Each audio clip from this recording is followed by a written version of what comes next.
திருவள்ளுவருடைய திருமலரடிகளை நன்றாக போற்றி வணங்கி இன்னைக்கு புறங்கூறாமை அப்படிங்கிற அதிகாரத்துக்குள்ள நாம நுழைய போறோம். ஏற்கனவே போன வாரம் நம்ம புறங்கூறாமை அதிகாரத்துக்கு ஒரு நெடிய முன்னுரைய பார்த்தோம். பேச்சு என்பது என்ன, சொல் என்பது எவ்வளவு முக்கியத்துவம் வாய்ந்தது, சொல்லால் நமக்கு எத்தகைய நன்மைகள் ஏற்படுகிறது, நல்ல சொற்களால் நன்மைகள், தீய சொற்களால் நமக்கு தீமைகள், இப்படி இந்த சொல்லை வைத்துக்கொண்டு நம்முடைய வாழ்க்கையானது எப்படி இருக்கு அப்படிங்கிறத பத்தி எல்லாம் ஒரு விரிவாக நாம் ஒரு முன்னுரையாக பார்த்தோம். முதல் குறளையும் பார்த்தோம். முதல் குறள்ல என்ன சொன்னார் அப்படின்னு, அவன் அறத்தையே செய்யலன்னே இருக்கட்டும், அதற்கு மாறாக அவன் மிக கொடிய தீமையான செயல்களை செய்கிறான் என்று கூட இருக்கட்டும், ஆனால் அவன் புறம் கூறாமல் இருக்கிறான் அப்படிங்கிறது மிகுந்த நன்மையை தரும் அப்படின்னு சொன்னார். அப்படின்னா நமக்கு நம்ம கெட்டவனா இருந்தா கூட பரவாயில்ல போல இருக்கு அப்படின்னு அர்த்தம் இல்லை. அதுக்கு புறம் கூறுதல் என்பது எல்லா தீய காரியங்களிலும் தீய காரியம் அப்படின்னு அதனுடைய ஒரு கொடுமையை எடுத்து சொல்றதுக்காக அதை ஃபர்ஸ்ட் சொன்னார். நம்ம இப்படி சொல்லிட்டாரு அப்படிங்கிறதுனால மற்ற கெட்டதெல்லாம் பண்ணலாம் போல இருக்கு. அப்பனா நம்ம அடுத்தவங்க பொருளை களவாடலாம், நிறைய பொய்யெல்லாம் பேசலாம், மற்றவங்களை எல்லாம் துன்பப்படுத்தலாம் அப்படின்னு சொல்றாரோ அப்படின்னு அர்த்தம் இல்லை. அப்படியெல்லாம் பண்றது தீய செயல்கள், அறம் பழித்த செயல்கள். ஆனால் அதை காட்டிலும் தீய செயல் எது அப்படின்னு சொன்னா அது புறம் கூறுதல் அப்படிங்கிறத அங்க பார்த்தோம். அவன் புறம் கூற மாட்டான் அப்படின்னு ஒரு நல்ல குணம் வைத்து கொண்டிருந்தான்னா அது அவனுக்கு நன்மையை தரும் அப்படிங்கிறத ஒரு அர்த்தம் நம்ம அங்க பார்த்தோம். இன்னைக்கு அடுத்த குறள் பார்க்க போறோம். அறனழி அல்லவை செய்தலின் தீதே பிறனழி பொய்த்து நகை, அரண் அழி அல்லவை செய்தலின். இங்க அறம் அப்படின்னு சொன்னா தர்மம், நல்ல செயல்கள் அப்படின்னு ஒன்று இல்லவே இல்லை. அறம்னே ஒண்ணு கிடையாதுப்பா அப்படின்னு அறத்தை பழித்து பேசுதல். நிறைய பேர் இருக்காங்கல்ல, இப்போ நான் என் இஷ்டப்படி வாழ்வேன், it is my life, one life, I will live according to my wish அப்படின்னு எல்லாம் பேசுறாங்க. அதனாலதான் கண்ட கண்ட கலாச்சாரங்களை பின்பற்றுறாங்க. இந்த தேசத்தினுடைய கலாச்சாரம் எதையுமே பின்பற்றினா நமக்கு ஒரு கட்டுப்பாட்டுக்குள்ள போக வேண்டியிருக்கே, அதெல்லாம் பிடிக்கிறது கிடையாது. அதனால நம்மளுக்கு எப்படி வேணுமோ அப்படி இருக்கிறதுக்கு ஏதோ ஒரு கலாச்சாரத்தை பின்பற்றுவது அப்படின்னு இருக்காங்க இல்லையா. அறம் என்பதே ஒன்று கிடையாது அப்படின்னு பேசி அதை பழித்து பேசிவிட்டு அல்லவை செய்தலின். சரி, பழிச்சு பேசுறான், அவன் பாட்டுக்கு அவனோட வேலையை ஏதோ பண்ணிட்டு போறான்னா கிடையாது, அறத்திற்கு மாறான பாவங்களை அவன் செய்கிறான் அப்படிங்கிற. அப்படி செய்தலின், அப்படி செய்வதை காட்டிலும் அதை காட்டிலும் தீமை ஒன்று இருக்கான். அறத்தை இல்லைன்னு சொல்றது, தர்மமான காரியங்கள், நன்னடத்தைகள், நல்ல செயல்கள், அதெல்லாம் அப்படி ஒண்ணு இல்லவே இல்லை. புண்ணியம் தரக்கூடிய செயல்கள்ங்கிறதே ஒண்ணு இல்லை. புண்ணியம் பாவம் எல்லாம் சும்மா ஹம்பக்கு அப்படின்னு எல்லாம் சொல்லி அதற்கு மேல தீய செயல்களையும் செய்யக்கூடியவன் இருக்கானே, நம்மளோட பார்வையில அவன் தான் இருக்கிறதுலே ரொம்ப தீமையானவனா இருக்கும். ஆனா வள்ளுவர் சொல்றார், அதை காட்டிலும் செய்தலின் அப்படிங்கிறார். அவனை காட்டிலும் ஒருத்தன் கெட்டவன் இருக்கான்ப்பா. அவன் யாருன்னா புறன் அழி பொய்த்து நகை தீதே அப்படிங்கிற. ஒரு புறம் அப்படின்னா என்ன, ஒருவர் இல்லாத போது, அவனை காணாத போது அவனை பழித்து பேசுவது, அவனை பற்றி இல்லாததையும் பொல்லாததையும் அவனுக்கு நேர பேசுறதுக்கு துணிவு கிடையாது. பேக் பைட்டிங், அதான புறம் பேசுவது அப்படிங்கிறது. பின்னாடி உட்கார்ந்து வண்டியா அவனை பத்தி கதை அடக்கிறது. அதோட மட்டும் இல்லாம பொய்த்து நகை அந்த ஒரு விஷயத்தையும் போட்டுட்டாரு.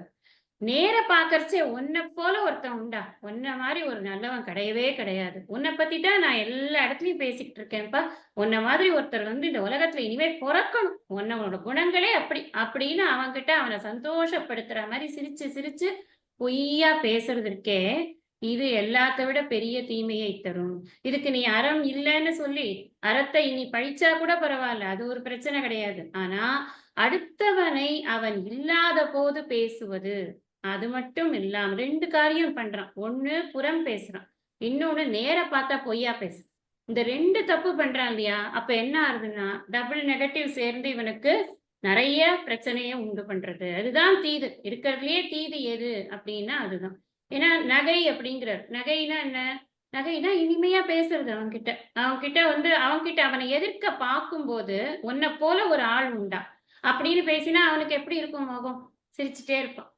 என்ன புகழறார் பாரு" அப்படின்னு. மனசுக்குள்ள அத்தனையும் கெட்ட எண்ணம். பின்னாடி ரெடி பண்ணி வச்சுட்டான் ஏற்கனவே. ஒரு ஃபேப்ரிகேட்டட் டயலாக் ரெடி பண்ணி வச்சுட்டான். பின்னாடி போய் யார்கிட்டயாவது இவன பத்தி பேசுறதுக்கு எல்லாம் ரெடியா இருக்கு. இல்ல பேசிட்டு கூட வந்திருப்பான் அவன். ஆனா நேரா பார்க்கும் பொழுது ரொம்ப இனிமையா பேசுறது. ஆனா பொதுவாக இனிமையாக பேசுவது அப்படிங்கிறது எது எது எ எப்ப முடியும் ஒருத்தரால அப்படின்னா, மனசு தூய்மையா இருந்தா தான் அடுத்தவன்ட்ட இனிமையா பேச முடியும். மனசு கலங்கப்பட்டிருந்தா எப்படி இனிமையா பேசுறது? அதனால தான் வள்ளுவர் சொல்றார், "பொய்த்து நகை." நேச்சுரலா பண்ண முடியாது.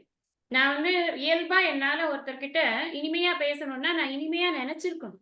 உண்மையாவே அவங்க மேல எனக்கு ஒரு அன்பு இருக்கணும். அப்பதான் என்னால இனிமையா பேச முடியும். ஆனா இங்க என்ன சொல்றார்? "நீ புறம் கூறி அவனைப் பற்றி வெளியிலெல்லாம் கண்ட மேனிக்கு பேசிப்புட்டு, அவன கண்ட உடனே நீ எப்படி பேசுறன்னா, பொய்யாக ஒரு சிரிப்பை வரவைத்துக் கொண்டு, அவனிடம் பொய்யாக அவனை சிரிக்க வைப்பதற்காக நீ பேசுகிறாய். அது வந்து ரொம்ப, ரொம்ப, ரொம்ப தப்பு பார். இல்லாதப்ப பேசுறதுங்கிறதே முதல்ல ரொம்ப நீச்சமான ஒரு குணம். ஒருத்தர் இல்லாதப்ப நம்ம பேசக்கூடாது. அது வந்து ஒரு பிரின்சிபிள் மாரி ஃபாலோ பண்ணணும். ஏன்னா, அது நம்ம நம்ம யாரும் பண்ணாதவங்கன்னு நம்ம அப்படியே அத வந்து கை கழுவி விட்டுற முடியாது இந்த விஷயத்த. எல்லாரும் வாழ்க்கையில ஏதோ ஒரு கட்டத்துல அடுத்தவங்களை பற்றி பேச வேண்டிய ஒரு சூழல் நமக்கு வரத்தான் வரும். நமக்கு நம்ம அதே லெவல்ல இருப்போமான்னா கிடையாது. நம்ம கொஞ்சம் கொஞ்சமா குரோ ஆகணும். அப்புறம் அதுக்கு இதெல்லாம் படிக்கிறதுக்கு அப்புறம் என்னதான் யூஸ் இருக்கு? நம்ம படிக்க படிக்க நமக்கு என்ன புரியணும்னா, நம்ம பேச்சு மனிதர்களை சுற்றி இருக்கக்கூடாதுங்கிறது நமக்கு புரியணும். எப்ப பேச்சு மனிதர்களை சுற்றி இருக்கிறதோ, அப்போ நேச்சுரலா அவர்களுடைய குறைகள் நம்ம மனசுக்கு வரும், சொல்லணும்னு நமக்கு தோணிடும். அது வந்து நம்மள அறியாமயே நமக்கு ஏற்பட்டு விடும். ஆனால் மனிதர்களை சுற்றி இந்த பேச்சு இல்லாமல் உயர்ந்த விஷயங்களை சுற்றி இருந்தது அப்படின்னு சொன்னா உயர்ந்த விஷயங்களை சுற்றி நம்முடைய பேச்சு இருந்தது அப்படின்னு சொன்னா அப்போ நமக்கு இந்த கீழான குணங்களை பற்றி பேச வேண்டிய அவசியம் இருக்காது. இப்ப ரெண்டு பேர் பேசுறச்சே என்ன மேட்டர் பேசணும் நம்ம தான் டிசைட் பண்ணணும். யாராவது ஹியூமன் பீயிங்ஸ் பத்தி பேசுறதுக்கு வந்துட்டாங்க அப்படின்னாலே இல்ல வேண்டவே வேண்டாம் எனக்கு அது. அதுவும் இல்லாம நம்மள தெரிஞ்சவங்களை பத்தி பேசணும்னு வந்தாங்கன்னா இல்ல எனக்கு அதுல இன்ட்ரெஸ்டே இல்ல நேரடியா சொல்லிடலாம். பிரச்சனையே கிடையாது. இது என்னன்னா, நம்ம எவ்வளவு தூரம் இன்ட்ரெஸ்ட் காண்பிக்கிறோமோ, அவ்வளவு தூரம் தான் அது வளரும். நிச்சயமாக அதுக்கு தாண்டி அது வளரவே வளராது. எந்த ஒரு தவறும் என் ஈடுபாடு இல்லாமல் நடக்காது. நம்ம அதுக்கெல்லாம் வந்து "எ எனக்கு தெரியாம அது மாரி ஆயிடுச்சு. நான் அந்த இடத்துல இருக்க வேண்டியதாயிடுச்சு." சூழ்நிலை அதெல்லாம் ஒண்ணும் கிடையாது. எல்லா கண்ட்ரோலும் என்கிட்ட இருக்கு. நம்ம தான் படிக்கிறோமே. இந்த இந்த இந்திரியங்களுடைய கண்ட்ரோல யார்ட்ட வச்சிருக்கோம்?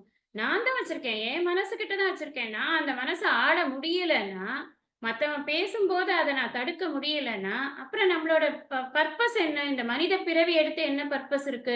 அது இந்த மாடு, ஆடு மாதிரி என்னத்தையோ சாப்பிடுறது, தூங்குறது, பயப்படுறது, இனப்பெருக்கம் பண்றதுன்னு போய்க்கொண்டே இருக்கலாமே!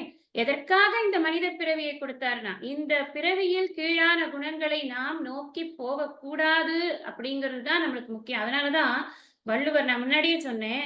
இதெல்லாம் இன்ஸ்டிங்க்ட் நமக்கு. நமக்கு வந்து இந்த காசிப் பேசுறதெல்லாம் ஒரு சந்தோஷத்த குடுக்கறதுங்கிறது நேச்சுரலா ஏற்படக்கூடிய விஷயம். ஆனா நேச்சுரலா ஏற்படக்கூடிய தவறான எண்ணங்களத்தான் இங்க ம திருத்திக்கோ அப்படின்னு சொல்றார் திருவள்ளுவர். இல்லன்னா அவர் சொல்லணும்னு அவசியம் கிடையாது. அதனால இது இயற்கையில எல்லாருக்கும் இருக்கக்கூடியது. அடுத்தவர்களை பத்தி பேசுவது. அல்லது அடுத்தவர்களை பத்தி பேசும்பொழுது அங்க உட்கார்ந்து கொண்டு நல்லா கேட்பது. இதெல்லாம் வந்து நம்மளுக்கு பிடிச்ச விஷயமா இருக்கிறதுனால, வள்ளுவர் என்ன சொல்றார்? அந்த பக்கம் போயிறாத. போனா என்ன ஆகும்னா, நீ அறம்லாம் செய்யல பரவால்ல. நீ கெட்டதெல்லாம் பண்றியா பரவால்ல. ஆனா அத விட நீ கெட்டவனா போயிடுவ. நீ அடுத்தவனை பற்றி பேசி, அவன் முன்னாடி சிரித்து, பின்னால் அவனை பழித்து பேசின அப்படின்னு சொன்னா, இந்த பொய்யான சிரிப்பு, பொய்யான பேச்சு அப்படிங்கிறது உனக்கு பாபத்திலே மிகப்பெரிய பாபத்தை ஏற்படுத்தும். ஏன்னா எல்லாரும் என்ன பண்றாங்க, நமக்கு அவங்க கிட்ட ஏதாவது ஒரு காரியம் ஆக வேண்டியிருக்கும். அந்த சமயத்துல நம்ம அவங்கள பத்தி திட்டவா முடியும்? நல்லா பேசிருவோம். நல்லா சிரிச்சு சிரிச்சு பேசி அவங்க கிட்ட காரியமெல்லாம் ஆயிரும். பின்னாடி வந்துட்டு, ஆமா அப்பா இந்த அம்மா கிட்ட காரியத்த நடத்திக்கிறதுக்குள்ள போரும் போரும்ன்னு ஆயிப்போச்சு. என்ன இப்படி இதெல்லாம் ஒரு ஆள் இதுகிட்டலாம் போய் நம்ம பேச வேண்டியிருக்கு. பின்னாடி உட்கார்ந்து அவங்கள பத்தி நல்லா பேச வேண்டியது. இதனால என்ன ஆகும் அப்படின்னா, உனக்கு தீது ஏற்படும். வடிவேல் செட்டியார் சொல்றார், அறத்தை அழித்தலினும் அறம் கிடையாது அப்படின்னு சொல்லி அறமே இல்லை அப்படின்னு அது இல்லைன்ற டெசிஷன் எடுக்கிறான் ஒருத்தன். புறம் கூறுதல். அவன்தான் புறம் கூறுவதற்கான ஒரு ஆளாக இருக்கிறான். அல்லவற்றை செய்தலினும், அதாவது பழி பாவங்கள் ஏற்படக்கூடிய, துன்பத்தை தரக்கூடிய பாவம் என்ற நரகத்திற்கு இட்டுச் செல்லக்கூடிய வினைகளை செய்வதைக் காட்டிலும் அதுக்கு ஈக்குவல் என்ன அப்படின்னா பொய்த்து நகைதல் அப்படிங்கிற 2யும் ஈக்குவேட் பண்ற. அறத்தை பழித்தல் அப்படிங்கிறது புறங்கூறுதல்.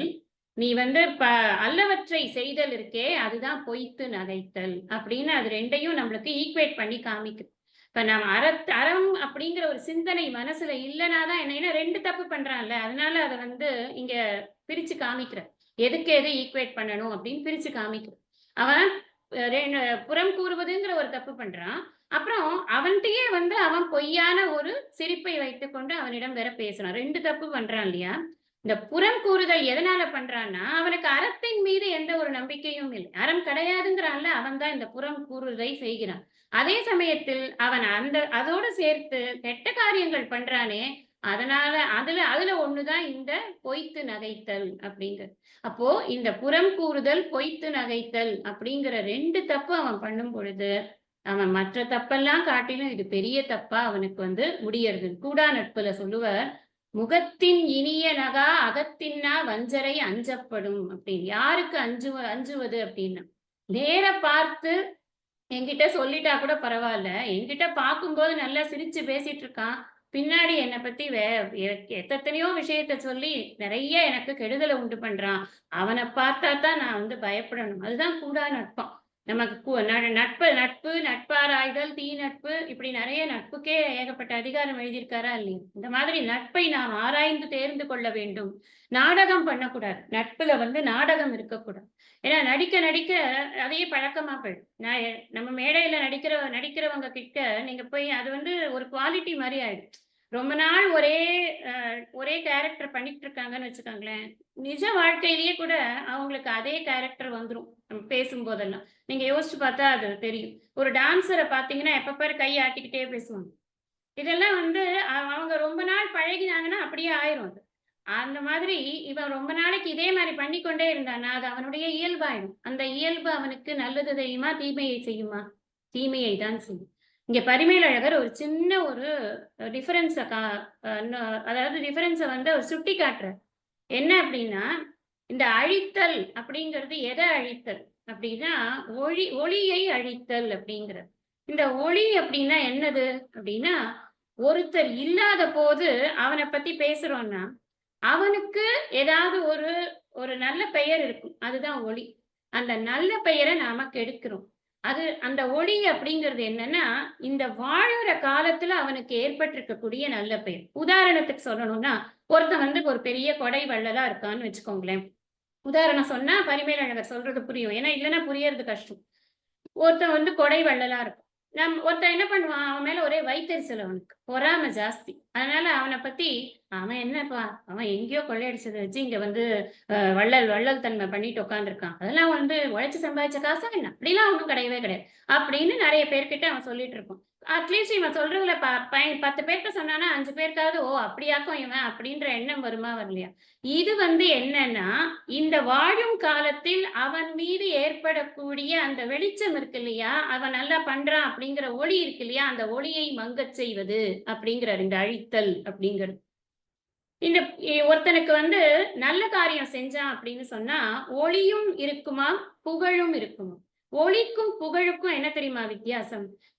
இதே எக்ஸாம்பிள் எடுத்துக்கோங்க. இந்த வள்ளலா இருக்கக்கூடியவன், இவன் இறந்து விடுகிறார். இறந்ததுக்கு அப்புறம் இவன எல்லாரும் எப்படி பேசுவாங்கன்னா, "அப்பா கொடை வள்ளலா இருந்தான்ப்பா. அவன் இருந்தபோது யார் யாரெல்லாம் போய் அவன் வீட்டு வாசல்ல கேட்டாங்களோ அத்தனை பேருக்கும் குடுத்தான். எவனையே தேடிக்கொண்டு வந்து எல்லோருக்கும் குடுத்தான். ஒப்புரவு அறிந்தான், ஈகையை செய்தான், புகழ்மிக்கவனாக அவன் இருப்பான்" அப்படின்னு சொல்லிட்டு அவன் புகழ் வந்து அவனுக்கு அதிகமாக இருக்கும். இந்த புறம் சொல்றானே, இவனால ஒளியத்தான் மங்க வைக்க முடியும், புகழ ஒண்ணும் பண்ண முடியாது அப்படிங்கிறார் பரிமேலழகர். அது என்னன்னா, இவனுக்கு என்னன்னா அந்த வயித்தெரிச்சல், இவனுக்கு நல்ல பேர் கிடைக்குதே, அது கிடைச்சிடக்கூடாது. அதனால இவனை பத்தி 4 போட்டு விடுவோம் யார்கிட்டயாவது. அப்பதான் இவனை வந்து எல்லாரும் அந்த கண்ணோட்டத்தோட பார்ப்பாங்க. அதனால இவனுக்கு ஒரு துன்பம் வரும். அடுத்தவனுக்கு துன்பம் கொடுக்கணும்ன்ற எண்ணம் ஒண்ணு வந்துடுது அப்படின்னாலே, அது முதல்ல யாருக்கு துன்பம்னா, கொடுக்கணும்னு நினைக்கிறவனுக்கு தான் அந்த துன்பமே. அது புரியறது கிடையாது. இந்த புறம் பேசுறது அப்படிங்கிற இது இருக்கே, நம்ம சில சமயம் நம்மளுக்கே தெரியாம, ஜட்ஜ் பண்ற தெரியாம நாம வந்து அடுத்தவங்கள பத்தின அபிப்பிராயங்கள சொல்லிடுவோம். முதல்ல ஒரு விஷயம் என்னன்னா, அபிப்பிராயங்களே வச்சுக்க கூடாது. யார பத்தியும் எந்த எந்த விஷயத்த பத்தியுமே நமக்கு ஒரு அபிப்பிராயம் இருக்கணும்ன்ற அவசியம் கிடையாது. உள்ளத உள்ளபடி பார்த்து அணுகினால் போதுமானது அப்படின்னு தான் சாஸ்திரம் சொல்றது. நாம அபிப்பிராயம் வைத்துக் கொண்டோம் அப்படின்னு சொன்னா, அந்த அபிப்பிராயத்துக்கு நாம அவர்களை ஃபிட் பண்ணறதுக்கு ட்ரை பண்ணுவோம். ஃபிட் ஆகலன்னு வச்சுக்கோங்களேன், நம்ம என்னெல்லாம் பேச முடியுமோ எல்லாத்தையும் அத பத்தி பேசுவோம். இது இயல்பு. இந்த இயல்புக்கு நம்ம போகக்கூடாது அப்படின்னா, யார பத்தின அபிப்பிராயமும் நமக்கு தேவையில்ல. இப்ப நான் சொன்ன உதாரணத்துல, அவன் ஒரு வள்ளல். உனக்கு முடிஞ்சா நீ குடு. இல்லையா? அவர் குடுத்தா போய் வாங்கிக்கோ. இல்லன்னா பேசாம உன் வேலைய பார்த்துட்டு போ. எதுக்காக அவன பத்தி பேசணும் அடுத்தவங்க கிட்ட? இப்படி பேசுவது என்பதுதான் புறம் பேசுவது. சரி இதே எக்ஸாம்பிள்ல அவன் நேர பார்த்தா இவன் என்ன பண்ணுவான்? உன்ன போல ஒரு வள்ளலே கிடையாது. ஊரெல்லாம் உன்ன பத்தி இப்படித்தான் பேசுது. நேத்தி கூட பேப்பர்ல உன்ன பத்தி பார்த்தேன். இப்படித்தானே பேசுவோம். அப்ப 2 தப்பு அவன் பண்றானா இல்லையா? புறமும் பேசுகிறான். அவன் பொய்த்து நகையும் செய்கிறான். அதனால இது அதைவிட ஜாஸ்தி தீது அப்படின்னு சொல்றார். அடுத்தது பார்க்கலாம். 183. புறம் கூறிப் பொய்த்து உயிர் வாழ்தலின் சாதல் அறம் கூறும் ஆக்கம் தரும்.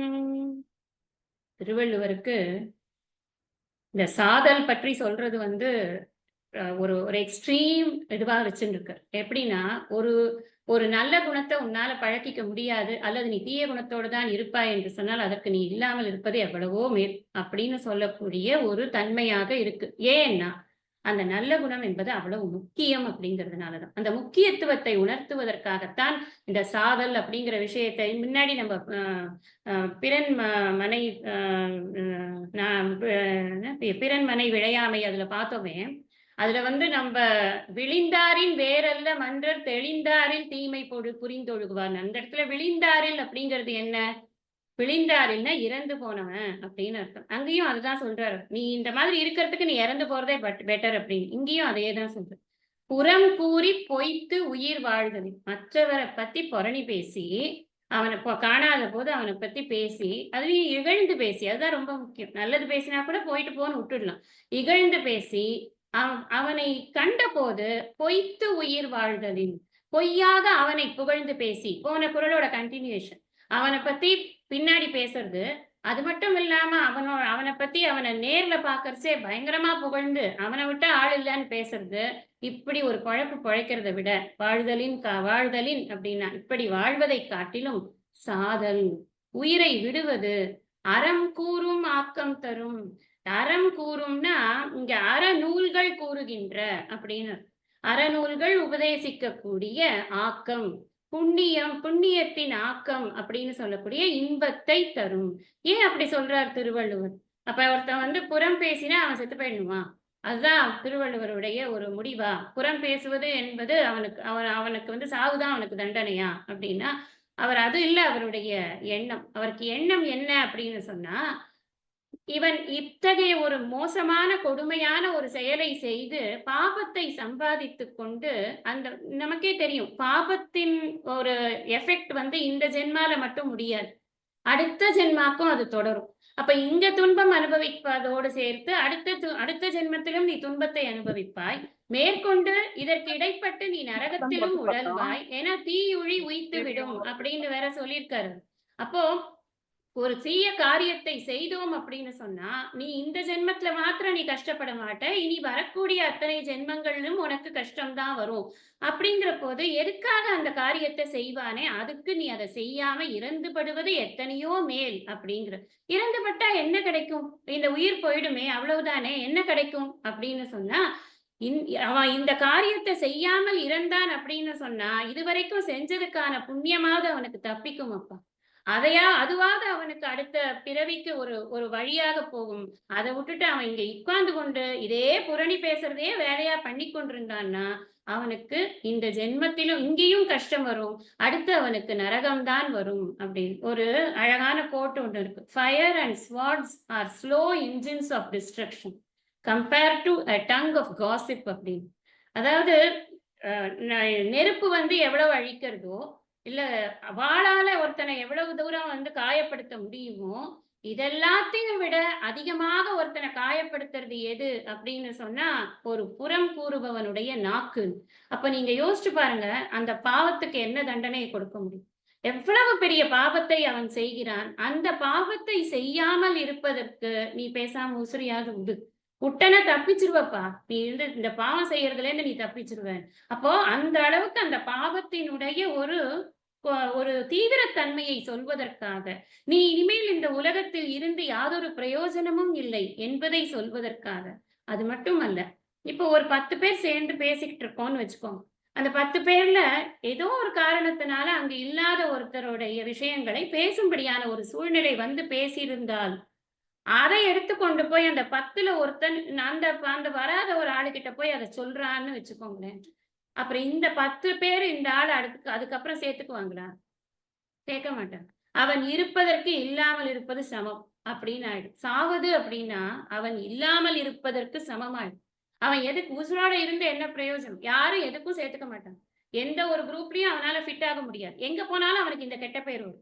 நாளைக்கு ஒருத்தன பத்தி நான் நான் புரணி பேசிட்டேன் அப்படின்னு சொன்னா, நான் யார்கிட்ட போய் யார பத்தி புரணி பேசினேனோ, அவனுக்கு என்ன நான் பேசினேங்கிறது தெரிஞ்சதுக்கு அப்புறம் நான் மூஞ்சில முழிக்க முடியுமா? நான் அப்புறம் அந்த அந்த டிரான்சாக்ஷன்ஸ பண்ண முடியுமா? என்னால வந்து அந்த அந்த ரிலேஷன்ஷிப்ப கன்டின்யூ பண்ண முடியுமா? இதுக்காகத்தான் வள்ளுவர் சொல்றார், "நீ இந்த தீமையிலும் தீமையாக இருக்கக்கூடிய இந்த குணத்தை விட்டுவிடு." அது வலியுறுத்துறதுக்காகத்தான் இறப்பது நன்று அப்படின்னு சொன்னார்ன்னு நாம புரிஞ்சுக்கணும். நமக்கு நமக்கு வந்து என்ன திருவள்ளுவர் இப்படி சாவ சொல்றாரு அப்படின்னு அப்படி இல்ல. ஏன்னா மிக மோசமான ஒரு குணத்தை கொண்டு ஒருத்தன் வாழ்வது என்பது மேலும் மேலும் அவனுக்கு பாவத்தை சேர்க்கும். அந்த பாவத்தை சேர்க்கக்கூடாது அப்படிங்கிறதுனால இந்த இந்த ஒரு வார்த்தைய நம்ம வீட்லலாம் கொஞ்சம் கோவமா திட்டினா கொஞ்சம் ஹார்ஷ் வேர்ட்ஸ் சொல்ல மாட்டோமா? நம்ம அப்பா, அம்மாலாம் சொல்ல மாட்டாங்களா? அதுக்கு அதே அர்த்தமா என்ன? அப்படி கிடையாது. இவர் நமக்கு அப்பா மாரி இல்ல சொல்லிக் குடுக்குறார். நீ இதெல்லாம் நல்லது பண்ணு. இதெல்லாம் நீ வந்து இதுலேருந்தெல்லாம் அவாய்ட் பண்ணிக்கோன்னு சொல்லி தராரே! அப்ப அவருக்கு அந்த உரிமை இருக்கு. நீ இது மாரி பண்ணறதுக்கு நீ செத்து தொலையலாம். அப்படின்னு சொல்றது மாரி இதுக்கு அர்த்தம் ஆயிடுது. ஆனா, அவர் செத்து தொலைன்னு சொல்லல. நீ நீ இப்படி இந்த மாதிரி பாவத்த வளர்த்துக் கொண்டே இருக்கிறதுக்கு, நீ இல்லாம இருந்தாலே பரவால்ல. இந்த பாவமாவது உனக்கு சேராம இருக்குமேப்பா! அப்படின்னு சொல்றதுக்கு வராரு அவர். அப்ப நமக்கு என்ன புரியணும்னா, புண்ணியம் சேர்க்கிறேனோ இல்லையோ, பாவத்த சேர்க்கக்கூடாது. அதுதான். விஷயம் அதுதான். நான் புண்ணியத்த சேர்க்கிறேனோ இல்லையோ, பாவத்த மட்டும் சேர்க்கக்கூடாது. இந்த பாவத்த கழிப்பதற்கு நமக்கு ஜென்மம் பத்தாது. அந்த பாவம் கொடுக்கக்கூடிய தண்டனையிலிருந்து எந்நாளும் நாம் தப்பிக்கவும் முடியாது. அதனால தான் பாவத்தை தவிர்க்க வேண்டும். நம்ம இதுல கூட பார்த்தோம். பிறனில் விழையாமையில கூட பார்த்தோம். பழி, பகை, பாவம், அச்சம். இது 4ம் அவனிடம் வந்துடுமாம். யார்ட்ட? இந்த மாதிரி தப்பு பண்றவன்கிட்ட. இது எல்லாத்துக்குமே பொருந்தும். பிறனில் விழையாமைக்கு மட்டுமல்ல. இது வெஃகாமைக்கும் பொருந்தும். இது புறங்கூறாமைக்கும் பொருந்தும். இது வந்து அழுக்காராமைக்கும் பொருந்தும். இது மாரி எல்லாத்துக்கும் பொருந்தும். என்ன தப்பு பண்ணாலும் ஒரு மற்றவர்களோட பகை வரும், பழி ஏற்படும், பாவம் ஏற்படும், அப்புறம் அச்சம் ஏற்படும். அதிலிருந்து எப்படி தப்பிப்பது என்ற அச்சம் எப்படி இதெல்லாம் காமன் தானே! இதெல்லாம் காமனா எல்லா தப்பு பண்றவனுக்கும் மனசுல ஏற்படும். அதனால அதிலேருந்து தப்பிக்கணும்னா, அந்த தீய செயலை நாம செய்யக்கூடாது அப்படின்னு நம்ம புரிஞ்சுக்கிறது. அடுத்தது பார்க்கலாம். 184 கண்ணின்று கண்ணறச் சொல்லினும் சொல்லற்க முன்னின்று பின்னோக்காச் சொல். இங்க 2 கண் இருக்கு. கண் நின்று கண் அற அப்படின்னு. முதல் கண் வந்து எதிர்க்க நிக்கிறது அப்படின்னு அர்த்தம். நம்ம எதிரே நிற்பவர்களை எதிரே இருந்து நின்றுனா அங்க இருந்து. கண் அற அப்படின்னா கண்ணோட்டம் இல்லாமல் அப்படின்னு சொல்ற பரிமேலன். கண்ணோட்டம் அப்படின்னா இரக்கம்னு. அவனை பத்தி இரக்கமே இல்லாமல், இந்த அற அப்படின்னா இல்லாமல், சொல்லினும் சொற்களை சொன்னாலும், முன் நின்று பின்னோக்கா சொல். அவனுக்கு முன் இன்று அப்படின்னு போட்டிருக்க. முன்னே இல்லாமல், அவன் அவன் முன்ன இல்லாத போது, பின் நோக்கா அப்படின்னா பின் வரக்கூடிய தீமைகளை பற்றி எண்ணாது. நல்லா பார்க்கணும். அர்த்தங்கள் வந்து ரொம்ப நுணுக்கமான அர்த்தங்கள் இருக்கு. பின்னோக்கா அப்படின்னா பின்னாடி பார்க்காமன்னு அர்த்தம் இல்ல. நம்ம அப்படித்தானே டைரக்ட் அர்த்தம் அப்படித்தானே பண்ண முடியும். அப்படி இல்ல.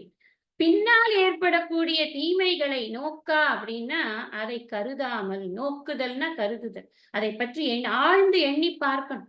நமக்கு பின்னாடி என்ன நடக்கும் அப்படிங்கிறத எண்ணி பார்க்காமல், சொல் சொற்களை சொல்லற்க, சொல்லாத. என்ன அர்த்தம்? நான் முன்னாடி கண் நின்று கண் அறச் சொல்லின். எனக்கு எதிர்க்க ஒருத்தன் இருக்கான். அவன்கிட்ட, "இந்த பார், நீ பேசுறது தப்பு. நீ நடந்துக்கிற விதம் தப்பு. இது எனக்கு பிடிக்கல. நீ மாத்திக்கோ, இல்லன்னா நல்லா இருக்காது." அவ்வளவுதான் சொல்லிட்டேன். இப்படி அவன் முன்னாடி சொல்லிடலாம். தப்பு கிடையாது. அவனுக்கு கொஞ்சம் வருத்தமா இருக்கும். அழுகையா வரும். என்ன இப்படி இவ்வளவு தூரம் பழகினவங்க இப்படி பேசுறாங்களே! இவங்க கிட்ட நம்ம கெட்ட பேர் வாங்குறாப்புல ஆயிடுச்சு. இப்படி எல்லாம் அவனுக்கு தோணும். நல்லவனா இருந்தா அப்படி தோணும். கெட்டவனா இருந்தா வேற மாரி தோணும். நம்ம நல்லவங்களே வச்சு பேசுவோமே! அப்படி சொல்லும் பொழுது அவனுக்கு ஒரு வருத்தம் ஏற்படும். நிச்சயமாக அழுகை வரும், வருத்தம் வரும், எல்லாம் வரும். ஏன்னா ஒருத்தருடைய குறைகளை அவர்களிடம் நேரடியாக சொல்லும் பொழுது, அது நம்ம முன்னாடி அவங்க அழுகாத மாரி காமிச்சுக்கிட்டாலும், பின்னாடி எப்படி இருக்கும் மனசு அப்படின்னா, ரொம்ப வருத்தமா இருக்கும். ஐயோ! இந்த மாரி ஒரு நிலைமை ஆயிப்போச்சே! அப்படின்னு ஒரு வருத்தம் கட்டாயம் இருக்கும். ஆனா இவர் என்ன சொல்றாரு வள்ளுவர், "நீ அந்த மாரி சொன்னா பரவால்ல. அவன அழ வச்சா சொன்னா கூட பரவால்ல." ஏன்னா பின்னாடி நட்பாராய்தல்ல ஒரு அழகான குறள் இருக்கு. "அழச் சொல்லி அல்லது இடித்து வழக்கறிய வல்லார் நட்பு ஆய்ந்து கொளல்" அப்படின்னு. அப்பா உன்ன வந்து அழ அழ சொல்றானா ஒருத்தன், உன்னை இடிச்சு இடிச்சு பேசுறானா, நீ அங்க செஞ்சது தப்பு, இங்க செஞ்சது தப்பு, அங்க நீ எழுதினது தப்பு, இங்க பேசினது தப்பு, அப்படி இப்படின்னு சொல்றானா, பரவால்ல. அந்த மாரி ஆளு தான்ப்பா உனக்கு நட்போட இருக்கணும். ஏன்னா அவனால தான் உனக்கு நன்மை இருக்கு. அவன் உண்மைய பேசுறான் இல்லையா? நீ எப்படி இருக்கணும்ங்கிறத சொல்றான் இல்லையா? அது உனக்கு நல்லது. அப்படின்னு அங்க நட்பாராய்தல்ல சொல்லுவார். இன்னொரு இடத்துல சொல்லுவார். "இடிப்பாரை இல்லாத ஏமரா மன்னன் கெடுப்பார் இலாதானும் கெடும்." நீங்க எல்லாருக்கும் இது தெரிஞ்ச குறள். மனப்பாட பகுதி நமக்கு. அதனால தெரியும். இடிப்பாரை இல்லாத அப்படின்னா என்ன அர்த்தம்? இடிச்சு சொல்லறதுக்கு ஒரு அமைச்சன் இல்ல அப்படின்னா, அமைச்சனுக்கு அந்த ஃப்ரீடம் குடுக்கணும். சார் நீங்க போறது தப்பு. நீங்க இந்த மாதிரி நடந்துக்க கூடாது. இந்த டெசிஷன் நீங்க எடுத்துக்க கூடாது. இத நீங்க மாத்திக்கோங்க. இத இப்படி செஞ்சா நல்லது. அப்படின்னு சொல்லறதுக்கு ஒருத்தனுக்கு அந்த அமைச்சரவையில ஒருத்தனுக்கு வந்து இது இருக்கணும். பவர்ஸ் இருக்கணும்.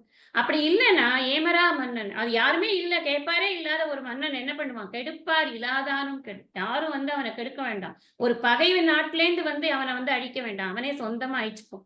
பிரச்சனையே இல்ல. நம்ம துக்ளக் முகமது பின் துக்ளக் இருப்பான்.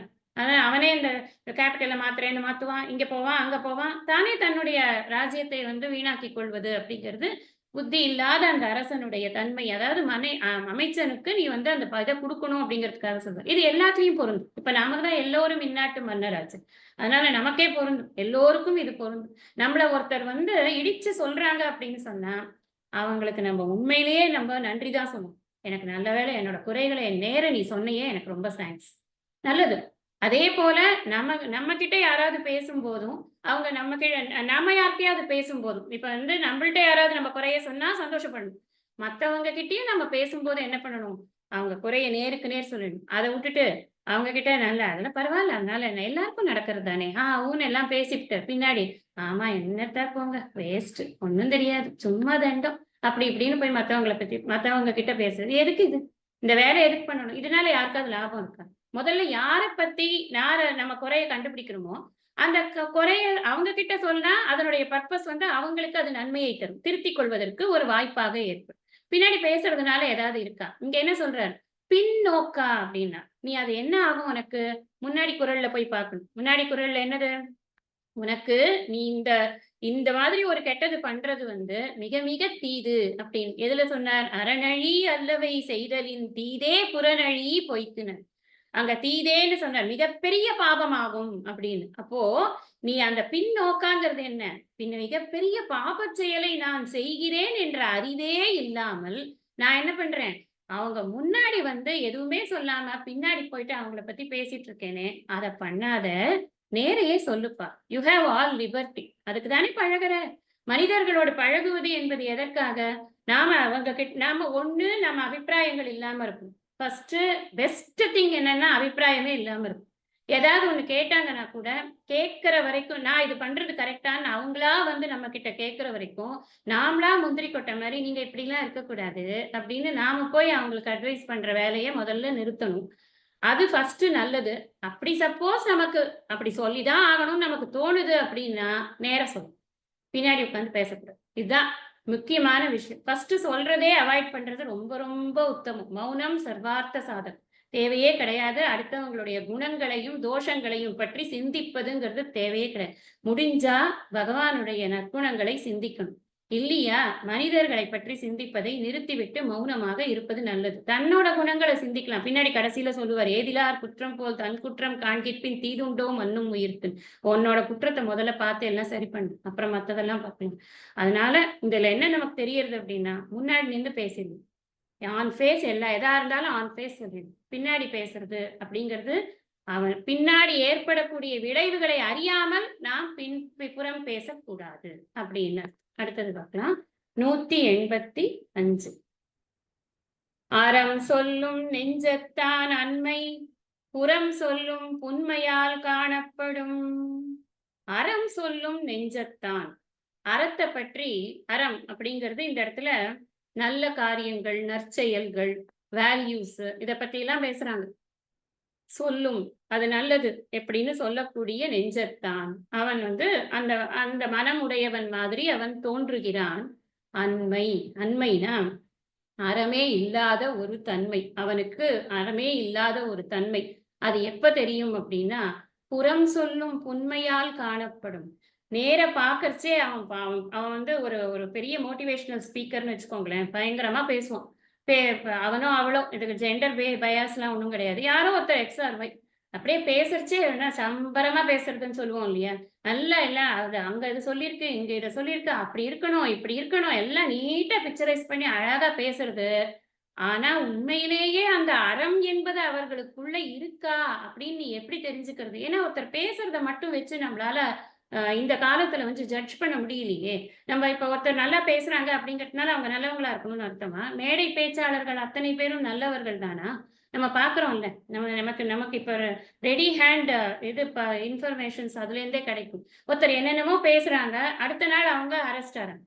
என்ன பேசுறாங்க? என்ன அரெஸ்ட் ஆறாங்க? அப்ப அங்க பேசும்போது இதெல்லாம் தப்பு, அதெல்லாம் தப்பு அப்படின்னு பேசுறாங்க. அதே தப்பு அரெஸ்ட் ஆறாங்க.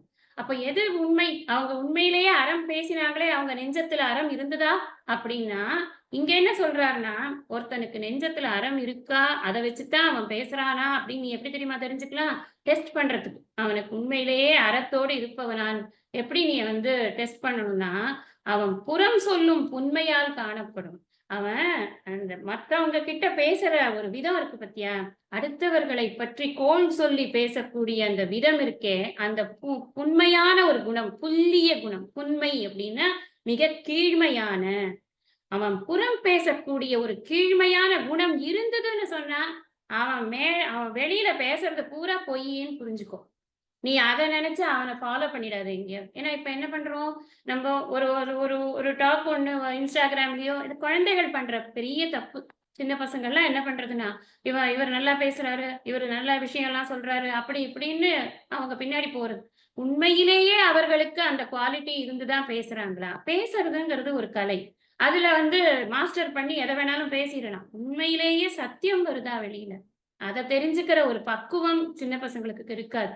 வள்ளுவர் இத இல்லறத்தானுக்கு சொன்னாலும், முக்கியமா எதுனாக்க, இன்னும் கொஞ்சம் கூட மனம் பக்குவம் அடையாதவர்களுக்கு இதெல்லாம் ரொம்ப முக்கியமான ஒரு சைன். எப்படி நம்ம தெரிஞ்சுக்கிறது? அவர்களுடைய சொற்கள் எதை குறித்து இருக்கிறது? மேடையில் இருக்கும் பொழுது சொல்லக்கூடிய சொற்கள் வேறு, தனிப்பட்ட முறையில் பேசக்கூடிய பேச்சுகள் வேறு. இது 2க்கும் டிஃபரன்ஸ் தெரிஞ்சுக்கணும். அதத்தான் அவர் சொல்றார். ஒரு 10 பேர் முன்னாடி அவன் பேசுறத பார்த்து, நீ அவன் ரொம்ப அறத்தோடு இருப்பவன் நினைக்காத. அவன் அந்த ஸ்டேஜ்ல இருந்து இறங்கினதுக்கு அப்புறம் எப்படி பேசுறான்னு பாரப்பா. அவன் மற்றவர்களுடைய குணதோஷங்களை பற்றி பேசிக் கொண்டிருந்தான் அப்படின்னு சொன்னா, மற்றவர்களுடைய குற்றங்களை அவன் பெரிதுபடுத்தி பேசிக் கொண்டிருக்கிறான் அப்படின்னு சொன்னா, அவன் அவனுக்கு அவனுடைய நெஞ்சத்தில் அறம் என்பது இல்லை. அது அன்மைன்ற வார்த்தையில சொல்லு. மற்றவனை பற்றி வ பார்க்கறச்சே நன்னா புகழ்ந்து பேசு. இல்லாதப்போ கன்னா பின்னான்னு இகழ்ந்து பேசுறது.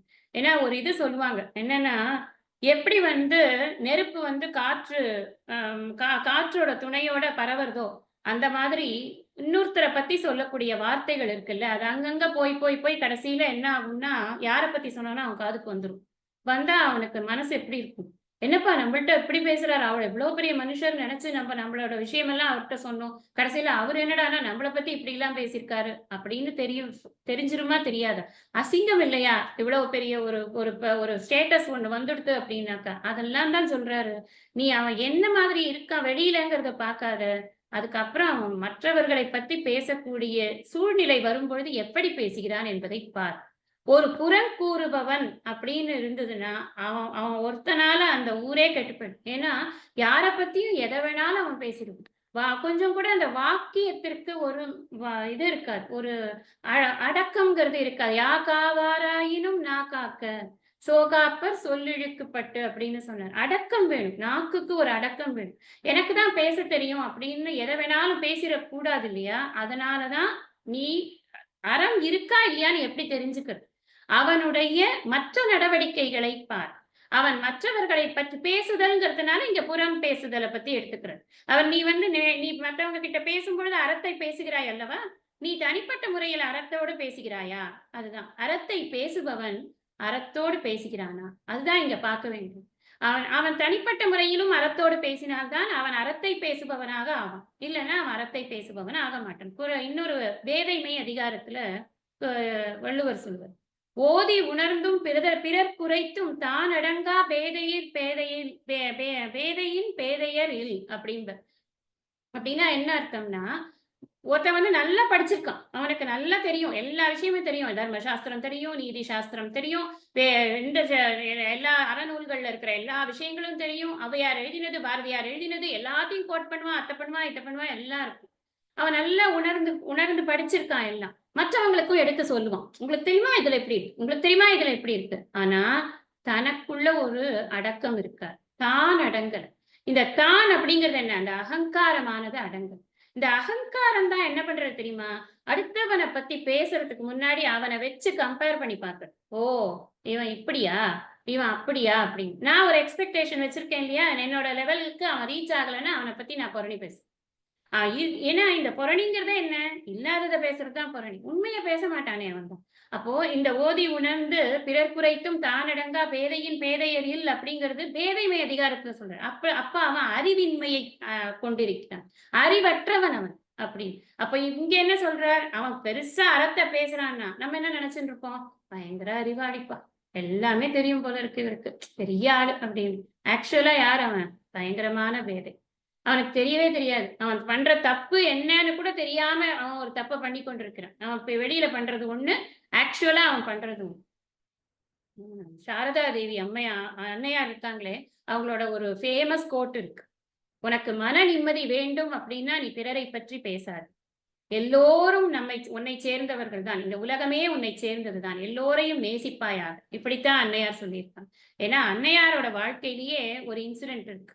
என்னன்னா, அன்னையார் வந்து நகபத்துல வாழும்பொழுது, இங்க அந்த பக்கம் ராமகிருஷ்ணர் வந்து ஒரு சின்ன ஒரு ரூம்ல இருப்பார். அவங்க நகபத்துன்ற ஒரு இடத்துல இருப்பாங்க. பக்கத்துல தான். எல்லாம் ஒரே காம்பஸ்ல தான். கேம்பஸ்ல. அப்போ அவங்க வந்து இந்த சுமங்கலிக்கு உள்ள சில நகைகள் எல்லாம் போட்டுக் கொண்டிருப்பாங்க. ரொம்ப ஆடம்பரமா இருக்க மாட்டாங்க. ஆனா சில நகைகள போட்டுக் கொண்டிருப்பாங்க. அப்போ அவங்களோடயே கூட இருக்கக்கூடிய ஒரு ஒரு லேடி வந்து வெளியில போய் மத்தவங்க கிட்டலாம் பேசும்பொழுது, அவ யார்கிட்டயோ பேசுறச்சே, அந்த யாரோ ஒருத்தர் இந்த அன்னையார பத்தி ஒரு விஷயத்த சொல்லியிருக்காங்க. என்ன அப்படின்னா, "ராமகிருஷ்ணர் வந்து இவ்வளவு விரக்தரா இருக்கார். இந்த அம்மா என்ன இவ்வளவு நகை போட்டுட்டு இருக்கு? இது வந்து அவசியமா? அந்த அம்மா நகை போட்டுட்டு இருந்தா என்ன? நகை போட்டுக்கலன்னா என்ன? அவங்களுடைய குணம் வருமா இவங்களுக்கெல்லாம்? வராது. அது தெரியல. அறியாமை. அவங்க என்ன பண்றாங்க, இந்த அம்மா கிட்ட சொல்றாங்க. இந்த அம்மாவும் சும்மா இல்ல. அத கொண்டு வந்து அன்னையார்கிட்டயே சொல்லிடுறாங்க. அன்னையாருக்கு ரொம்ப மனசு வேதனை. "என்னடா இது இப்படி பேசுறாங்களே!" அப்படின்னு நகைய கழட்டுறதுக்கு போறாங்க. அப்போ இன்னொரு அம்மா, யோகின்மான்னு ஒரு அம்மா. அந்த அம்மா வந்து சொல்றாங்க. அவங்கலாம் வந்து இந்த மாதிரி புரணி பேசிட்டு உட்கார்ந்துருக்காங்க. "அதுக்கெல்லாமா நீ மதிப்பு குடுத்து இதெல்லாம் கழட்டுவ? அப்படிலாம் நீ கழட்டாத. நீ எல்லாத்தையுமே நீ போட்டுக்கோ. நீ வந்து ஒண்ணும் ஓவர் ட்ரெஸ்டாலாம் இல்ல. நீ நல்லா தான் இருக்க." அப்படின்னு சொல்லி அன்னையார் கிட்ட சொல்லுவாங்க. ஆனா அன்னையார் அப்பமும் கொஞ்சம் நகைகள வந்து குறைச்சுட்டாங்க அப்படின்னு எதுக்கு நான் சொல்றேன்னா, புறம் பேசுறது அப்படிங்கிறது அடுத்தவர்களுடைய மனதை எவ்வளவு வேதனைப்படுத்துறது பாருங்க.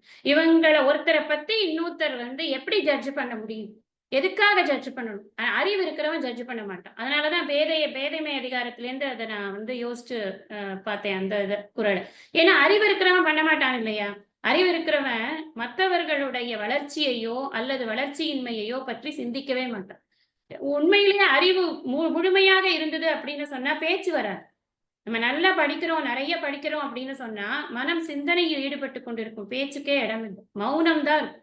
அந்த மௌனம் தான் நம்மளுக்கு ஒரு மொழியாகவே இருக்கும். அறிவு முதிர்ச்சி அடையும் போது. ஞானம் என்பது மோன வரம்பு அப்படின்னு சொல்லியிருக்கு. அதனால மற்றவர்களுடைய பலவீனங்களை பற்றி பேசுவது அப்படிங்கிறது நம்மைத்தான் பலவீனப்படுத்தும். அந்த பலவீனத்தை பத்தி பேசி என்ன ஆகப்போகும்? நேரம் தான் பாழாக்கும். காலக்ஷேபம் தான். காலக்ஷேபம்னா கால விரயம். காலத்தை விரயம் செய்வது அப்படிங்கிற ஒரு ஒரு ஒரு நன்மையை தவிர வேறு எந்த நன்மையும் அதனால் இருக்கவே இருக்காது. அதனால அடுத்தவர்களை பத்தி பேசுவது என்பது தவறு.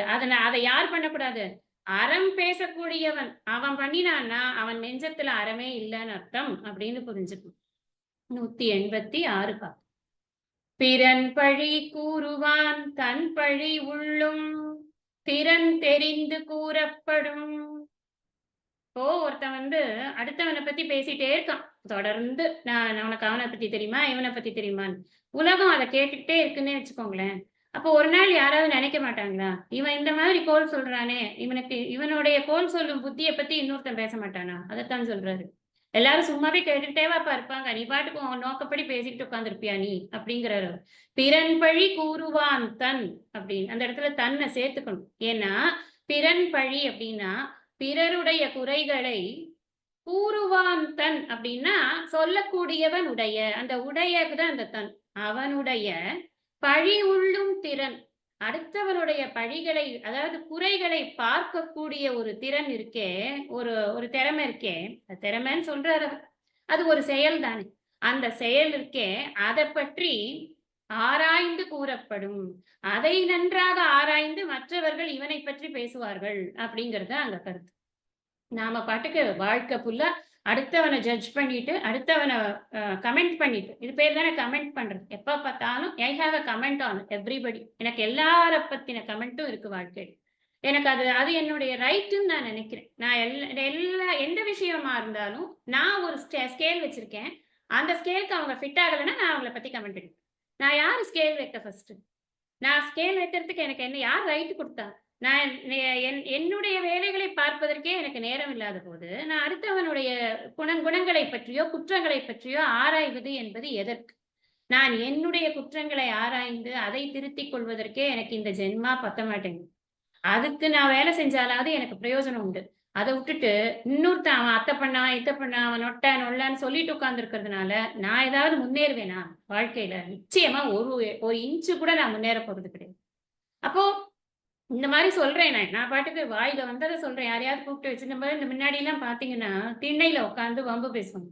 நல்லா வெத்தலை பாக்கெல்லாம் எடுத்து போட்டுட்டு நல்லா கொதப்பிட்டு அந்த தெருவுல இருக்கிறவனை பத்தி இந்த தெருவுல இருக்கிறவனை பத்தி அங்க போறவனை பத்தி இங்க வரவனை பத்தி என்னத்தையாவது பேசிக்கொண்டே இருக்கணும். ஜல்பம்னு பேரு. இதுக்கெல்லாம் பேரு ஜல்பம். ஜல்பம்னா உளறல், வெறும் வேஸ்ட். அதனால அடுத்தது அதிகாரம் பார்க்க போறோம். பயனில சொல்லாமை, யூஸ்லெஸ் டாக்ஸ். அதுதான் மற்ற இன்னொரு மனுஷனை பத்தி பேசினோம்னா அது மாதிரி ஒரு டைம் வேஸ்ட் இந்த உலகத்திலேயே கிடையாது. இது டைம் வேஸ்ட் மட்டும் கிடையாது, பாவத்தையும் சேர்க்கிறது. இந்த புறம் கூறுதல் அப்படிங்கிறது நாட் ஒன்லி டைம் வேஸ்ட், பாவத்தையும் சேர்க்கிறது. அப்போ நான் எனக்கே நான் நிறைய ஒர்க் பண்ண வேண்டியது இருக்கு. அதுக்கே எனக்கு டைம் இல்லை. நான் போய் அடுத்தவனுடைய குற்றங்களை ஆராய்ந்து அதை இன்னொருத்தன்கிட்ட சொல்லும் பொழுது அந்த இன்னொருத்தன் கேட்டுட்டு சும்மா இருப்பானா? அவன் போய் இன்னொருத்தன்ட்ட என்ன சொல்லுவான்? அந்த ஆள் கிட்ட போனேன்னு வச்சுக்கோ, அவன் இவனை பத்தி குத்தம் சொல்லுவான். ஏயா அவன் அவனை பத்தி குத்தம் சொல்றானே, நம்மளை பத்தி சொல்ல மாட்டான் அடுத்தது அப்படின்னு கேட்பானா இல்லையா? அதைத்தான் சொல்றேன். இது நமக்கு கிளக்கியெல்லாம் பேசிக்கிறோம் இல்லையா? அதேதான் அவரும் சொல்றான். நீ ஒருத்தனை பத்தி பேசும் பொழுது நீ என்ன நினைத்து கொண்டிருக்கிறாய்னா, அவன் கேட்கிறவன் சும்மா போயிடுவான்னு நினைச்சிட்டு இருக்கப்பா. அப்படி இல்லை. அவன் என்ன பண்ணுவான் தெரியுமா? உன்னுடைய இந்த தோஷத்தை ஆராய்ந்து அதை 10 பேர்கிட்ட போய் பேசிக்கொண்டிருப்பான். நான் எப்படி இதுல இருந்து அவாய்ட் பண்ணிக்கிறது? ஒரே ஒரு வழி என்ன அப்படின்னா, இப்படி காசிப் பண்றவங்களோட சேரக்கூடாது. எப்பவுமே யாரோட சேர்றோமோ அந்த கலர் நமக்கு வந்துடும். செம்புல பெயல் நீர் போல அப்படின்னு ஒரு இது இருக்குல்ல சங்க பாடல்ல. அது ரொம்ப ரொம்ப ஆப்டான விஷயம். என்னன்னா, சேத்துல மழை தண்ணி விழுந்தா என்ன கலர் ஆகுது? சேத்தோட கலர் ஆயிடுது. அந்த மாதிரி நான் எங்க சேர்றேனோ, எப்படி என்னுடைய நட்பு வட்டத்தை வச்சிருக்கேனோ அந்த அளவுக்கு தான் என்னுடைய குணத்தின் வளர்ச்சியும் தேய்மானமும் இருக்கும். இதை நான் நல்லா புரிஞ்சுக்கணும். நான் எப்பவுமே சத்சங்கத்துல தான் இருக்கணும். இந்த சத்சங்கத்திலயுமே கூட அப்ப சத்சங்கத்துல காசிப்பே வராதாங்க அப்படின்னு கேட்டுறாரு. அங்கேயும் வரும். ஏன்னா எங்க முடிஞ்ச வரைக்கும் சத்சங்கம் அப்படின்ற இடத்துல கொஞ்சம் குறைவா இருக்கும் அப்படின்னு நாம நம்பலாம். அப்பவும் நாம என்ன பண்ணணும்னா, நம்மளோட புத்தியினால அத அவாய்ட் பண்ணறதுக்கு ட்ரை பண்ணணும். எங்கேயுமே 4 மனுஷங்க சேர்ந்தா, யாராவது ஒருத்தர பத்தி பேசறதுக்கான ஒரு தூண்டுதல் அவர்களுக்கு மனதில் இருக்கத்தான் இருக்கும். நாம என்ன பண்ணணும்னா, அப்படி வரக்கூடாது. இந்த நட்பு அப்படிங்கிறதுல 3 வகையான நட்பு சொல்றாங்க. ரொம்ப அழகான விஷயமா இருந்தது. படிச்சேன். அதனால சொல்றேன். ஒரு வகை நட்பு எப்படின்னா, இந்த தோசை கல்லு மேல ஒரு தண்ணி விழுந்ததுன்னா எப்படி இருக்கும்? சொய்யின்னு உடனே போயிடும்ல. அந்த மாதிரி இந்த இரும்பு கல்லுல விழுந்த நீர்த்துளி மாதிரி டக்குன்னு போயிடும். ஒரு வகை நட்பு. இன்னொரு நட்பு என்னன்னா, தாமரை இலையில விழுந்த தண்ணீர் மாதிரி. அது கொஞ்ச நேரம் முத்து மாதிரி அப்படி சுத்தி சுத்தி வந்துட்டு இருக்கும். அப்புறம் அந்த இலையோட வாட்டத்துக்கு தகுந்த மாரி அது விழுந்துரும். இந்த 3வது வகை நட்பு எப்படி இருக்குமா, சுவாதி நட்சத்திரத்தன்னைக்கு சிப்பிக்குள்ள விழுந்த தண்ணி எப்படி முத்தாக மாறுகிறதோ, அந்த மாதிரியான ஒரு தரமான நட்பாக அது இருக்குமா. தேர்ந்தெடுக்கும். நட்பை நாம தான் தேர்ந்தெடுக்கணும். நம்ம எங்க இருக்கோமோ, அந்த இடத்துல நம்ம யார்கிட்ட பேசுறோமோ, அவர்கள் எவ்வளவு குவாலிட்டியா இருக்காங்களோ, அந்த அளவுக்கு நமக்கும் குவாலிட்டி இம்ப்ரூவ் ஆகும். நம்ம குவாலிட்டி இம்ப்ரூவ் பண்ணிக்க தான் இங்க வந்திருக்கோமே தவிர்த்து, இந்த குவாலிட்டியையும் இழந்து, அடுத்த ஜென்மால நம்ம நரியாவோ, நாயாவோ, பனியாவோ போறதுக்காக இங்க வரல. அதனால நமக்கு என்ன ஒரே ஒரு எண்ணம்னா, இந்த இந்த ஜென்மாவ நாம பயனுடையதாக ஆக்கிக் கொள்ளணும். அப்ப நமக்கு என்ன வேணும்னா, இன்னொருத்தருடைய குறைகளை பற்றி நாம் வாய்க்கு வந்ததை எல்லாம் பேசிக்கொண்டு இருக்கக்கூடாது. இது இந்த குறள் முழுக்க முழுக்க பேசுறவனையே டைரக்ட்டா அட்டாக் பண்றாரு. நீ பேசினேன்னு வச்சுக்கோ, உன்ன பத்தி பேச 10 பேர் இருக்கான். ரெடியா இருக்கான். அதனால நீ பேசுறத அவாய்ட் பண்ணு அப்படின்னு ஸ்ட்ரெய்ட்டா சொல்றார். அந்த பேசக்கூடியவனிடம். இது நம்ம சில சில குறட்பாக்கள் பார்த்தோன்னா, "உனக்கு பாவம் வரும். உன்ன பத்தி உனக்கு இது இருக்காது. அதனை விட நீ பெட்டர். அத விட இது நல்லது" அப்படின்னு சொல்றாரு. இந்த ஒரு குறள்ல பார்த்தீங்கன்னா, நேரடியாக இருக்கிறது. "நீ பேசினாய் என்றால், உன்னைப் பற்றி பேச 10 பேர் இருக்கிறம்போது, நீ எதுக்குப்பா பேசுற? பேசாத" அப்படிங்கிறாரு. 187 பக்கம். "வகச் சொல்லிக் கேளிர் பிரிப்பர், நகச் சொல்லி நட்பாடல் தேற்றாதவர்." நகச்சொல்லி நட்பாடல் தேற்றாதவர். இங்க நக அப்படின்னா என்ன? நகுதல் அப்படின்னா இனிய அதாவது இன்பமாக பேசி சிரிப்பது அப்படின்னு. இன்புறும் வண்ணம் நகுதல் அப்படின்னா, இந்த இடத்துல நகச்சொல்லி அப்படின்னா, இன்பமாக இருக்கும் பொருட்டு அல்லது இன்பமாக இருக்கும் வகையில் இனிய சொற்களை எல்லாம் பேசி நட்பாடல் தேற்றாதவர்.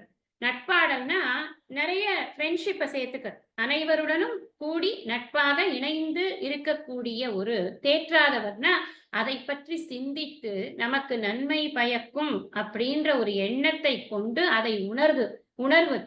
இப்போ ஒருத்தரோட நம்ம பேசினோம் அப்படின்னா, நல்லா சிரிச்சு சந்தோஷமா பேசினா தானே நமக்கு ஃப்ரெண்ட்ஷிப் டெவலப் ஆகும். இதுதான் அங்க இது. இது எப்ப ஃப்ரெண்ட்ஷிப் நல்லா டெவலப் ஆகும்? நம்ம மனசுல எந்த விதமான கல்மிஷமும் இல்லாம, ஸ்ட்ரெய்ட்டா நம்ம அவங்க கிட்ட உண்மையா நடந்துக்கிட்டாக்க, நமக்கு நல்ல ஃப்ரெண்ட்ஷிப் டெவலப் ஆகும். இதைப் பற்றி அறியாதவன் பகச்சொல்லி கேளிர் பிறப்பர். அவன் ஃப்ரெண்ட்ஷிப் சேர்த்துக்கிறதுக்கு அவனுக்கு தெரியல.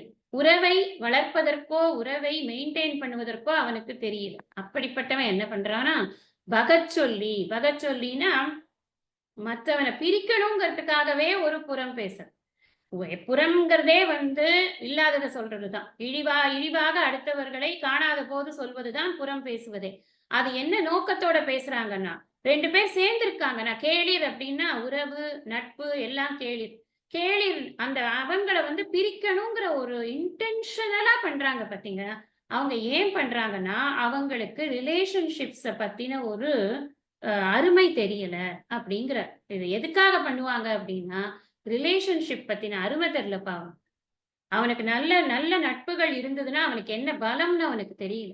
நட்பினுடைய மேன்மை அவனுக்கு தெரியல. மனிதர்களுடைய வலிமை அவனுக்கு தெரியல. இதெல்லாம் தெரியாத 4 பேர் சேர்ந்தா ஒரு எவ்வளவோ பெரிய நல்ல காரியங்கள்லாம் பண்ணலாம் அப்படிங்கிறது அவனுக்கு தெரியல. இந்த 12 பேர் சேர்ந்து இன்னைக்கு ராமகிருஷ்ண மிஷன் எப்படி நடந்து கொண்டிருக்கு? வெறும் 12 சிஷ்யர்கள் தெரியுமா?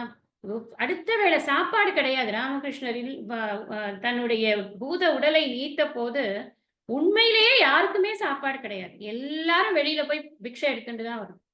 என்ன அன்னைக்கு கொண்டு வராங்களோ அத வச்சு தான் சாப்பிடணும். எவ்வளவு ஒரு வறுமையில் அவங்க இருந்தாங்க அப்படின்னா, இன்னைக்கு அதுக்கப்புறம் அவங்களுடைய கூட்டு முயற்சியினால் எவ்வளவோ பெரிய காரியம் ஆயிருக்கு. அப்போ அந்த மனிதர்கள் கூடினால் என்ன மாபெரும் விஷயங்களை செய்யலாம்ங்கிற ஒரு புத்தி இல்ல. அந்த அந்த ஒரு ரிலேஷன்ஷிப்போ இல்ல ஃப்ரெண்ட்ஷிப்போ எதுவுமோ அவனுக்கு மெயின்டெயின் பண்றதுக்கு தெரியும். இப்படி இருக்கக்கூடியவன் என்ன பண்றான் அப்படின்னு சொன்னா, அடுத்தவர்கள் யாராவது சேர்ந்திருக்காங்கன்னு வச்சுக்கோங்களேன், அவங்கள பிரிக்கணும். அதுதான் அவனோட நோக்கமாவே இருக்கு. மேக்கிங் ஃப்ரெண்ட்ஸ் அப்படிங்கிறது ஒரு ஆர்ட். அவ்வளோ ஈஸியா எல்லாருக்கும் வர்றது கிடையாது. அதுக்கு நம்ம நெறைய நேரம் குடுக்கணும். ஃபர்ஸ்ட் திங் நம்ம நேரம் குடுக்கணும். அப்புறம் எல்லாருடைய மனநிலைக்கும் தகுந்த மாதிரி நமக்கு பேசுறதுக்கும், நம்ம பழகுறதுக்கும் நமக்கு தெரியணும். எல்லாரும் இழுத்த இழுப்புக்கெல்லாமும் போகணும். இன்னி காலகட்டத்தில ஃப்ரெண்ட்ஷிப் மெயின்டெயின் பண்றது ரொம்ப கஷ்டம் ஆக்சுவலா. ஏன்னா, இப்ப இருக்கிற ஃப்ரெண்ட்ஷிப் எல்லாம் எத வச்சு நிக்கிறது அப்படின்னு சொன்னா, நம்ம ஒரு 10 தடவ அவங்களோட சேர்ந்து ஷாப்பிங் மாலு அது இதுன்னு போனா தான் ஃப்ரெண்ட்ஷிப் நிக்கிறது. அதர்வைஸ் நிக்கவே நிக்காது. நிக்காட்டா நல்லது. அதனால தான் நான் போன குறள்ல சொன்னேன். சத்சங்கத்துல இருந்தா போதுமானது. நமக்கு ஏத்த மனநிலையோடு இருப்பவர்களோடு இருந்தால் போதுமானது. ஆனா இதுக்கே ஒரு அறிவு வேணுமா இல்லையா? இந்த இந்த ம இந்த ஒரு ரிலேஷன்ஷிப்ப மெயின்டெயின் பண்றது அப்படிங்கிறதுக்கு ஒரு ஒரு அறிவு ஒண்ணு வேணும். அதுக்கு என்ன தெரியணும்னா, எதெல்லாம் உண்மையிலேயே நற்குணங்கள் அப்படிங்கிறத தெரிஞ்சுக்க தெரியும். எதனால எந்த குணங்களால் ஒருவர் கட்டுப்பட்டு ஒரு ஃப்ரெண்ட்ஷிப்குள்ளேயோ, ரிலேஷன்ஷிப்குள்ளேயோ இருக்காங்கங்கிறத நமக்கு தெரிஞ்சுக்க தெரியணும். அந்த பேசிக் சென்ஸ் இல்லன்னா ஒண்ணுமே பண்ண முடியாது. ஒரு அழகான கதை சொல்லுவாங்க. மகாபாரதத்துல இந்த கதைய சொல்லுவாங்க. கிருஷ்ணர் ஆ அ தர்மர்கிட்டயும், துரியோதனர்கிட்டயும் 2 பேர்ட்டயுமே ஊருக்குள்ள போயி ஒரு நா எ எ எத்தன நல்லவர்கள் இருக்கார்கள், கெட்டவர்கள் இருக்காங்கன்னு பார்த்துட்டு வா அப்படின்னு சொன்னதாகவும், அப்போ தர்மர் ஒரு ரவுண்டு போயிட்டு எல்லாருமே நல்லவங்களா தான் இருக்காங்க அப்படின்னு சொல்லிட்டாராம். துரியோதனன் ஒருத்தன் கூட நல்லவனே இல்லன்னு சொன்னான். பார்வை. அவரவர்களுடைய பார்வை. இவனுக்கு நம்ம எத வேல்யூ பண்றோமோ, அதுதான் நமக்கு முக்கியமானது அப்படிங்கிறது. இவனுக்கு என்ன இந்த புறம் சொல்லக்கூடியவனுக்கு என்ன வேல்யூ? ஒரு வேல்யூவுமே இல்ல. அவனுக்கு இந்த ரிலேஷன்ஷிப்போ, இல்ல இதுவோ, அந்த அறிவோ அவனுக்கு சுத்தமா இருக்க மாட்டேங்குது. எதுக்கு எதுக்கு அ இம்பார்ட்டன்ஸ் குடுக்கணும் அப்படிங்கிறது அவனுக்கு தெரியல. எதுக்கு இம்பார்ட்டன்ஸ் குடுக்கக்கூடாதோ, அதுக்கெல்லாம் அவன் இம்பார்ட்டன்ஸ் குடுக்கணும். இந்த புத்தி இருக்கிறவன் யாரா இருந்தாலும் சரி, அறிவாளிகள் யாரா இருந்தாலும் சரி, இந்த புறம் சொல்லக்கூடியவன் வந்துட்டான்னாலே ஓடி போயிடுவாங்க. ஏன்னா, அவங்கள பார்த்தாலே பயமா இருக்கும். ஏன்னா, இவங்க வந்தாங்கன்னா, ஒரு ஒரு இடத்துல கலகம் பண்றதுக்கு தான் வருவாங்க. அவங்கள பிரிக்கிறதுக்கு தான் வருவாங்க. நல்லவங்க அப்படின்னா எப்படி இருப்பாங்க? நட்புங்கிறத வேல்யூ பண்ணுவாங்க. அந்த நட்ப எந்த நாளும் அத விட்டுறக்கூடாது அப்படின்னு ஒரு இது இருக்கும். ஒரு ஒரு கன்விக்ஷன் இருக்கு.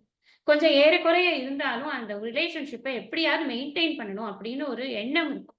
ஏதாவது ஒரு சாக்கு வராதா? நம்ம எப்படியாவது இந்த ரிலேஷன்ஷிப்ப ஸ்பாயில் பண்ண மாட்டோமா? அப்படின்னு எண்ணக்கூடியவன் நல்ல நட்போட இருக்க முடியவே முடியாது. ஆனா, அதுக்கு தான் முன்னாடி சொன்னேன். ஒரே ஒரு புறம் கூறுபவன் இருந்தா கூட ஒரு ஊரே கெட்டுப் போயிடும். இந்த இந்த ஒரு குரூப்க்குள்ள ஒருத்தன் இருந்தா போதும். அந்த குரூப்ப ஸ்பாயில் பண்ண. 2 பேர் சேர்ந்து இருப்பது, 4 பேர் சேர்ந்து இருப்பது அப்படிங்கிறத இந்த புறம் கூறுபவனால் பொறுத்துக் கொள்ளவே முடிவதில்லை. அதனால தான் பகச்சொல்லி கேளிர் பிரிப்பர். நட்புகளை பிரித்து விடுவான். இவன பத்தி இவன்ட்ட, அவன பத்தி இவன்ட்ட, அவன் அன்னைக்கு இப்படி சொன்னான், இவன் அன்னைக்கு இப்படி சொன்னான். என்னமோ பெருசா நீங்க எல்லாரும் சேர்ந்து சேர்ந்து இருக்கேங்கிறீங்களே, உங்களுக்கு தெரியுமா? அவன்லாம் இப்படி இப்படி பேசிட்டு இருக்கான். இவன்லாம் இப்படி இப்படி பேசிட்டு இருக்கான். போதாதா இது? இது ஒரு உறவை பிரிப்பதற்கு. அதுக்கு தான் நான் சொன்னேன். உறவு சேர்ந்ததுன்னா பெரிய நன்மைகள் ஏற்படும். அந்த நன்மைகளினுடைய அளவும், அந்த நன்மைகளுடைய நன்மையும் தெரியாத ஒருவனால் தான் இப்படியெல்லாம் நடந்து கொள்ள முடியும். புறம் கூறுபவனுக்கு அந்த விஷனே கிடையாது. அதனால தான் நட்பாடல் தேற்றாதவர்ன்னு. தேற்றாதவர்ங்கிறது ரொம்ப முக்கியமான வார்த்தை. தேற்றாதவர்னா, அதைப் பற்றி உணராதவன். தேற்றத் தெளிவே அப்படின்னு இதுல வரும் திருவாசகத்துல. தேற்ற அ அ தேற்றத் தெளிவேனா, எங்க உணர்ந்து பார்க்கிறானோ, அங்குதான் தெளிவாக யார் ஒருத்தன் உணர்ந்து பார்க்கிறானோ, அங்குதான் அவனுக்குத்தான் இறைவன் தெளிவாகத் தெரிவான். அதனால அங்க தேற்றத் தெளிவே. ஊற்றாகும் உண்ணார் அமுதே அப்படின்னு எல்லாம் வரும் இல்லையா? அங்க தேற்றம்ங்கிற வார்த்தை ரொம்ப ரொம்ப ஒரு நுட்பமான வார்த்தை. தேற்றம் என்பது ரொம்ப ஆழ்ந்து சிந்திக்க வேண்டும். ஆழ்ந்து சிந்திக்கணும். ஒரு இடத்துல நம்ம போய் ஒரு ஒரு ஒரு கட்டுக்கோப்பாக இருக்கக்கூடிய ஒரு கட்டுமானத்த கலைக்கிறோம்னா, கொஞ்சம் யோசிக்கணும். இவன் யோசிக்க மாட்டான். நட்பாடல் தேற்றாதவன். அவனுக்கு தெரியாது. நட்பினுடைய ஒரு ஒரு மேன்மை அவனுக்கு தெரியாது. ஹி டஸ் அவனுக்கு அந்த இதுவே அந்த ரிலேஷன்ஷிப் பத்தின ஒரு வேல்யூவே அவனுக்கு கிடையாது. எது ஹெல்த்தி ரிலேஷன்ஷிப்ங்கிறத கூட அவனால வந்து கண்டுபிடிச்சு அவனால அத மெயின்டெயினும் பண்ண முடியாது. அப்படிப்பட்ட ஒரு மனநிலையோடு இருக்கக்கூடியவன் தான் இந்த புறங்கூறுபவன் அப்படின்னு சொல்றார். மீதி 3 குறட்பாக்கள நாம அடுத்த வகுப்புல படிக்கலாம்.